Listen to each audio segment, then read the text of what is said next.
चलिए फ्रेंड्स, आज हम टॉपिक पढ़ने जा रहे हैं application of integration. Friends, integration का जो एप्लीकेशन है सर वो बहुत बहुत बहुत वाइडर है। तो हम इसमें ना गलतफहमी में ना रहें, क्योंकि हम सारी एप्लीकेशन सीखने जा रहे हैं। तो जो इंटीग्रेशन की एप्लीकेशन है उसमें से एक मेन एप्लीकेशन है डिटरमाइन द एरिया। तो अभी हम जो यहां पढ़ने जा रहे हैं इंटीग्रेशन की मदद से एरिया निकालने जा रहे हैं। तो फ्रेंड्स, जब हम डेफिनेट इंटीग्रेशन कर रहे थे तो हम कह रहे थे हमें इंडेफिनेट इंटीग्रेशन आना चाहिए, और जब इंडेफिनेट इंटीग्रेशन कर रहे थे तो हमने कहा उससे पहले डेरिवेटिव आना चाहिए। तो इसी प्रकार सर अगर हम कहें एप्लीकेशन ऑफ इंटीग्रेशन तो उसके लिए जरूरी है कि हमें डेफिनेट इंटीग्रेशन आना चाहिए। अब फ्रेंड, मैंने आपसे डेफिनेट इंटीग्रेशन जब समझाया था तो आपको ध्यान होगा हमारी लाइन इस तरह से थी एफ एक्स, और हमने इस तरह से यहां पे इंटीग्रेट करा था फ्रॉम ए टू बी। तो हम लिख रहे थे A to B F X D X.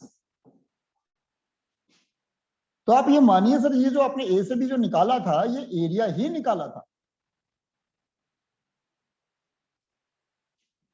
तो अब हम ये कहेंगे सर जब डेफिनेट इंटीग्रेशन ये निकाला था, ये एरिया ही निकाला था, तो बात खत्म हो गई सर, चैप्टर कर लिया हमने, आगे चलो। अरे फ्रेंड्स, आगे तो चल लेंगे, जल्दी क्या है इतनी। अब मान लीजिए सर मैंने आपसे कहा कि एक मंजिल की बात कर रहे हैं सर, दो मंजिली मकान है। मान लेते हैं sir that will be ground floor and sir it is the first floor. अब जो कारपेट एरिया की बात कर रहा हूं, मान लीजिए सर ये 1000 स्क्वायर फीट ये एरिया है, और सर 1000 स्क्वायर फीट ये एरिया है, बराबर एरिया है दोनों। अब मैंने कहा सर कंबाइंड एरिया इसका कितना है। तो सर हमारी बात हुई कि सर इसका जो कंबाइंड एरिया है सर वो 2000 स्क्वायर फीट एरिया हो गया। बहुत अच्छी बात। हमने कहा चलो जी, हमने एक बेसमेंट और खोद दी। यहाँ ये हमारा ग्राउंड लेवल है सड़क का, हमने एक बेसमेंट खोद दी, और जो बेसमेंट हमने ओपन करी और वो भी सर हमने यहाँ पे 1000 स्क्वायर फीट का बेसमेंट पूरी बना डाली। अब फ्रेंड्स मैंने आपसे पूछा कि अब बताइए सर एरिया कितना हो गया।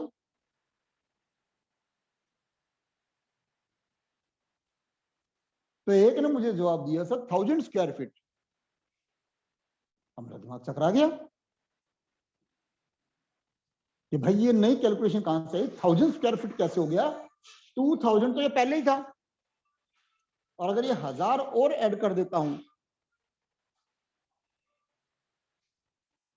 1000 1000 1000 3000 स्क्वायर फीट।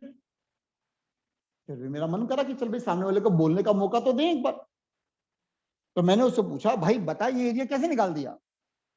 उसने कहा सर ये आपका मान लो सर ये इस तरह से ये वाई एक्सिस है, और सर ये जमीन के बराबर है सर, ये मान लीजिए एक्स एक्सिस है। तो सर उसने कहा ये एरिया से ये एरिया कैंसल, और बचा 1000 स्क्वायर फीट। अब मेरा मन तो करा जी बहुत अच्छी क्लैपिंग करूं मैं स्टूडेंट के लिए, बहुत बढ़िया, क्या बात है कि क्या बढ़िया दिमाग चलाया।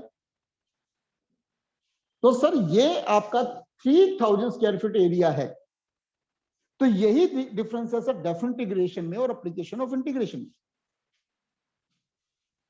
जब हम बात करते थे डेफिनेट इंटीग्रेशन की, और अगर हम ऐसा कुछ बात करते थे कि अगर हमने लिया एक्स की क्यूब, तो सर हमें पता है एक्स की क्यूब का ग्राफ ऐसे चलता है। आप अभी भी करके देख सकते हैं सर, इट्स योर चॉइस। कि अगर मुझे मान लीजिए एक्स की क्यूब का इंटीग्रेशन निकालना है, एक्स की क्यूब का -323, तो आप देखिए सर 0 आएगा, आप कर लीजिए कैलकुलेट। जब हमने यहां पर -3 लिया यहां पे और यहां लिया 3, तो ये एरिया बिल्कुल ये बराबर है सर। तो डेफिनेट इंटीग्रेशन सर इसको आंसर देगा नेगेटिव में और इसका आंसर देगा पॉजिटिव में, रिजल्ट आएगा आपका 0। आप करके देख लीजिए।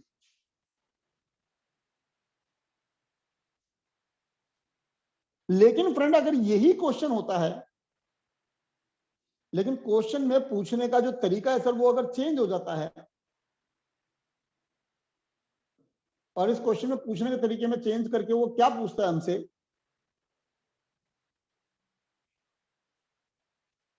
कि जी हमें एरिया निकालना है अगर एफ एक्स की क्यूब, ये एक ही बात है, y is equal to X की cube between x -3 to x is equal to 3, ये एरिया निकालना है। तो फ्रेंड ट्विस्ट ये आ जाएगा कि कहानी यही होगी, लेकिन जब उसने बोल दिया एरिया, तो आपको पता है चाहे एरिया नीचे हो चाहे एरिया ऊपर हो सर, वो एरिया तो पॉजिटिव होगा। जैसे कि अभी मैंने आपसे बात करी कि सर इसका एक्चुअल आंसर तो 3000 स्क्वायर फीट है ना। आप ये थोड़ा कह सकते हो बेसमेंट एरिया जो है वो नेगेटिव और इससे कैंसिल हो गया, ऐसे थोड़ी ना होने वाला। तो दैट इज एक्चुअली में difference between definite integration and area of integration. तो जब आप एरिया निकाल रहे हो थ्रू इंटीग्रेशन, तो आपको यह ध्यान रखना है कि जो नीचे वाले पोर्शन है वो नेगेटिव में ना आए।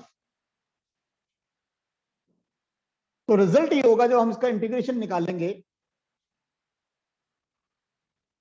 तो नीचे वाला और ये वाला प्लस होकर इंटीग्रेशन के बाद आना चाहिए। अब वो कैसे आएगा ये मैं आपको इस चैप्टर में सिखाने जा रहा हूं, लेकिन पहले हमें पता तो होना चाहिए ना कि डिफरेंस क्या है। Is that clear? समझ आती है मेरी बात? तो अब कुछ बात हम सीखने जा रहे हैं, यही बातें हम सीखेंगे, तो जरा देखिए। अब यानी कि मैं आपको ये बता रहा हूं, अगर वायु ऊपर है और इस तरह से आपको ए से बी अगर एरिया निकालना है, तो सर कोई इशू नहीं है, फिर कहानी वही रहेगी, वाई डीएक्स लिमिट ए से बी। तो यानी ये आपका एरिया ही आ जाएगा जैसे पहले आप डेफिनेट इंटीग्रेशन में कर रहे थे। फ्रेंड चेंज तब आएगा अगर कहानी आपकी कुछ इस तरीके से है, ये अब आपका y है, ये अब आपका a है, ये अब आपका b है, और अब आपको एरिया ये निकालना है, यानी नीचे वाला जो भी मैं सिखा रहा था। तो हमें पता है भाई डेफिनेट इंटीग्रेशन इसका जवाब नेगेटिव में देगा, बट एरिया नेगेटिव नहीं होता। तो रिजल्ट ये होगा हम a से b -y dx कर देंगे, जिससे कि जो पहले आंसर नेगेटिव में आ रहा था वो आंसर पॉजिटिव में हो जाएगा, एग्जैक्टली उतना ही पॉजिटिव। ध्यान दीजिए जब y नेगेटिव में है, यहां बोलते हो ना y डैश नेगेटिव a से b, तो जब y नेगेटिव में है तो हम पुट करेंगे -y, ताकि जो हमारा आंसर है वो पॉजिटिव आए। Is that clear? पर सीखने मतलब सर इसे नेगेटिव पुट करके पॉजिटिव कैसे आएगा? क्यों मैडम, अगर आप पहले इसको कर रहे, इसको आप अगर मैं माइनस नहीं पुट करता तो ये नेगेटिव में नहीं आएगा। यस अच्छा वो कैंसिल हो जाएगा, अब हमने पहले ही माइनस लगा दिया। एग्जैक्टली एग्जैक्टली एग्जैक्टली, बिल्कुल सही। Okay sir. आपका मन करे जो ग्राफ आपको मुजमनी याद हो, जो भी ग्राफ आपको याद हो मुजमनी, और जो नीचे आता हो आप उसको ले लीजिए, उसकी लिमिट ले लीजिए, आंसर नेगेटिव में आएगा। अगर मैं कहूं ट्रिग्नोमेट्री की बात अगर मैं समझाऊं आपको, तो आपको पता है जी ये कहानी ट्रिग्नोमेट्रिक ग्राफ ये चल रहा है, ये 0 है, ये पाई है और ये 2 पाई है। आप ले लीजिए मैडम पाई से 2 pi sine x dx, negative ना है तो मुझे कह देना, तो पाई से 2 पाई हो गया ना, तो आप कर लीजिए, नेगेटिव आंसर आएगा। लेकिन अब उसने अगर ये कह दिया कि भाई पाई से 2 पाई का साइन एक्स का एरिया निकालिए, तो उस केस में आपको मैडम यहां माइनस लगाना पड़ेगा। आप बोलिए बात समझ में आई नहीं आई? Is that clear? Yes sir, आ गई। और सुनिए, कहानी में और ट्विस्ट लाते हैं सर। अब सर ऐसे कोई कहानी चल रही है और अब ये एक्स है, और अब आपकी जो लिमिट है सर वो ये है ए से बी, और अब आपको जो एरिया चाहिए अब वो ये एरिया चाहिए। कोई इशू नहीं। तो अब एक्स डी वाई, अब लिमिट चलेगी ए से बी। तो अब आप x को, आपको पता है सर, आप इसे जी वाई भी कह सकते हैं। तो यानी कि मैं इसे a से b जी वाई डी वाई भी कह सकता हूं। इसी प्रकार जो पहले मैंने भी आपको लिखा, ये जो y लिखा था, आपको पता है सर मैं इसे fx भी कह सकता हूं। तो इसीलिए जो मैंने पहले लिखा था a से b fx dx, ये भी कह सकता हूं, ये तो हम करते आ रहे हैं। तो यहां पर ये माइनस वाई कितना हो जाएगा, माइनस एफ एक्स।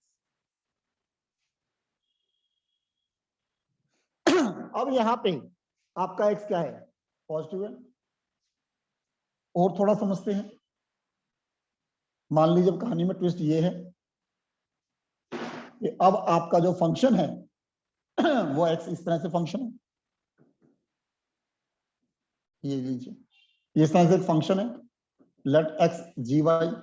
अब आपको लिमिट निकालनी है सर, ये एरिया निकालना है अब आपको, it is a it is b। अब ये एरिया निकालना है आपको।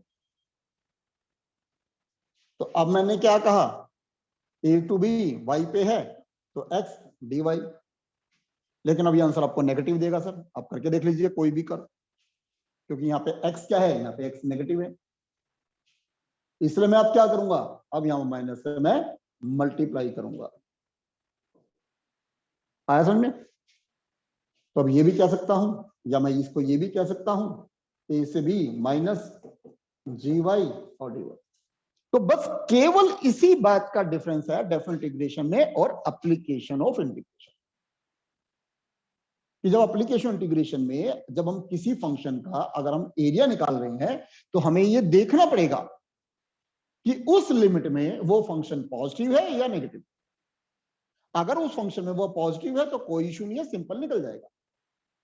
लेकिन अगर वो फंक्शन नेगेटिव में है तो उस केस में हमें उसे माइनस से मल्टीप्लाई करना पड़ेगा। बोलिए जी, समझ आती है मेरी बात? Is that clear? ठीक हो गया? ठीक हो गया?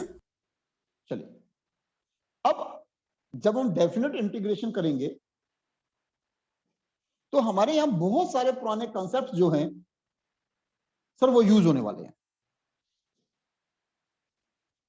जैसे मैं अब सबसे पहले आपसे बात करूं सर्कल की। सर्कल, तो अब इंटीग्रेशन की मदद से आपको एरिया ऑफ सर्कल निकालने के लिए आएगा।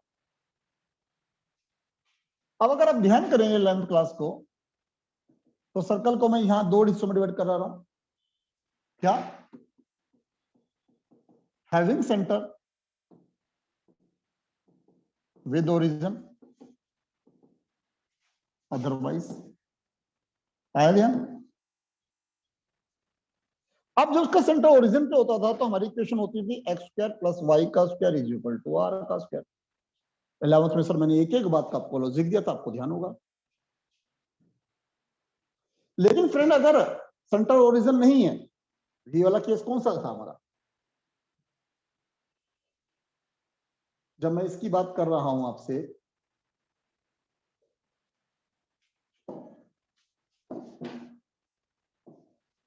तो अब जब हम यहां बात कर रहे हैं सर्कल की, तो इस वाले केस में तो ये कहानी थी, ये सेंटर था, ये एक्स, ये वाई, ये एक्स नेगेटिव और ये वाई नेगेटिव। लेकिन सर अगर हम करें सेंटर ओरिजिन नहीं है, देन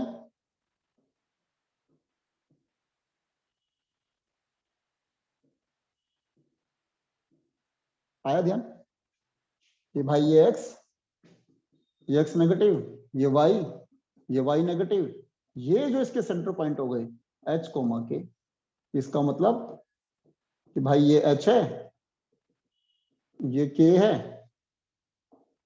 ये इतनी इसकी रेडियस है।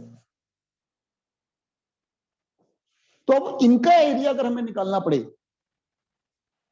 तो किस तरीके से हम with the help of integration निकाल सकते हैं, ये सब अभी आपको सीखने को मिलेगा। तो पहले मैं इक्वेशन तो ध्यान हो, तभी तो बात बनेगी। इसी तरह से एलिप्स,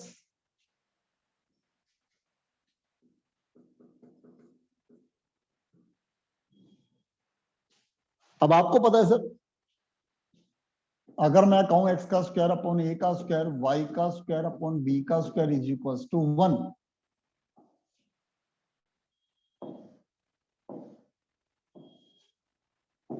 तो यहां पर सर जो कहानी थी आपकी,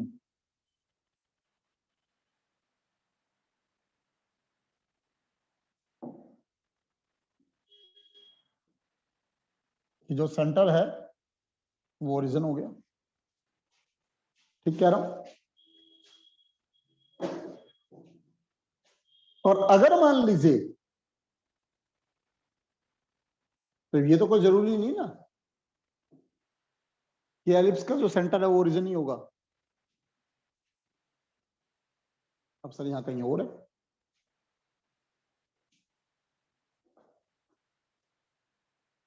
तो अगर मान लो ये मैं ये कह देता हूं अगर h और k, तो कहानी क्या बन गई, x माइनस एच का स्क्वायर, y माइनस k का स्क्वायर, a का स्क्वायर, b का स्क्वायर 1, ये लीजिए।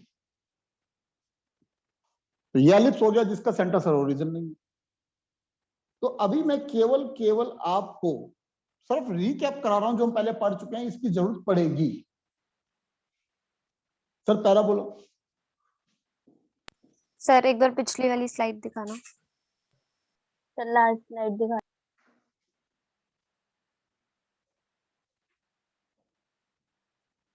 अब हमने कहा सर पैराबोला,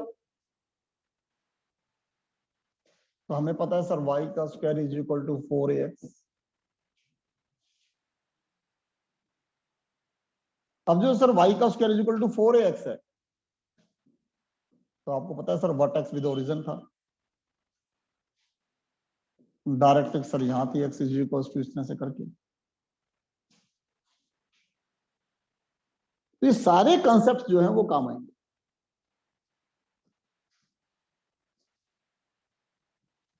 लेकिन सर ये भी हो सकता है कि पता चला दिया पैराबोला यहां कहीं ऐसे है, ये ऐसे। तो अब यहां पर ये जो कहानी है, इसको मैं ये लिख सकता हूं y माइनस 0 का स्क्वायर 4ax माइनस 0, ये। लेकिन सर अब यहां पर ये जो ओरिजिन यहां पे जो था, ये x, ये y नेगेटिव और ये x नेगेटिव, यानी ये 0 0, वर्टेक्स 0 0 पे था। लेकिन सर अब ये 0 0 पे थोड़ी ना है। अब यहां पे सर कोई पॉइंट है, लेट मैं कह देता हूं h कोमा के। तो अब ये कहानी क्या हुई, y माइनस h का square 4ax minus k, it's like that. तो ये पैराबोला विद ओरिजिन नहीं है इसका वर्टेक्स। फिर हमने पढ़ा स्ट्रेट लाइन सर कितनी बार 11th में, अब वो सर अब फिर यहां काम आएगा। अब आपको पता है जो straight line, sir last slide दिखा दो।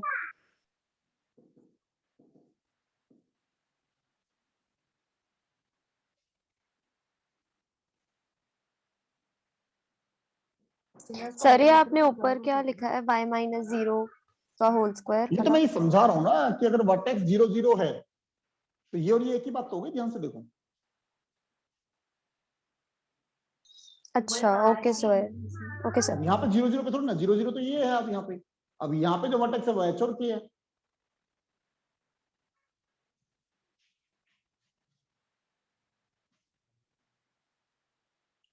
अब मैं कहूँ स्ट्रेट लाइन, 11th क्लास में बहुत पढ़ा है मैंने आपको, आप पढ़ चुके हो स्ट्रेट लाइन। आपको पता है sir general form ax plus by plus c is equal to 0, ये भी जनरल लाइन की फॉर्म थी। y minus y1 is equal to m x minus x1, tangent normal में कराई सर, ये भी आपको पता है सर की। y is equal to m x plus c, sir ये भी स्ट्रेट लाइन की क्वेश्चन थी। Sir y minus y1 is upon में x minus x1, y2 minus y1 upon x2 minus x1। ये भी सर स्ट्रेट लाइन के लिए। तो स्ट्रेट लाइन की तो सर बहुत सारी अलग अलग इक्वेशंस हर तरह से हम प्रेजेंट कर सकते हैं।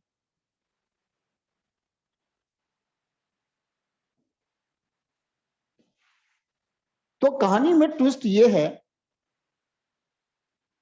कि जब हम ये डेफिनेट इक्वेशन पढ़ेंगे तो ये सारे कंसेप्ट हमारे रीओपन होने वाले। तो मैं ये चाहता हूं कि जब मेरी अगली क्लास स्टार्ट हो तो आप ये सब चीजें पढ़कर बैठें, अच्छा मजा आएगा, अच्छा समझ में आएगा और बहुत ही बेहतरीन चैप्टर है सर। तो मेरे नेक्स्ट लेक्चर से पहले आप ये सारा कंप्लीट करिए,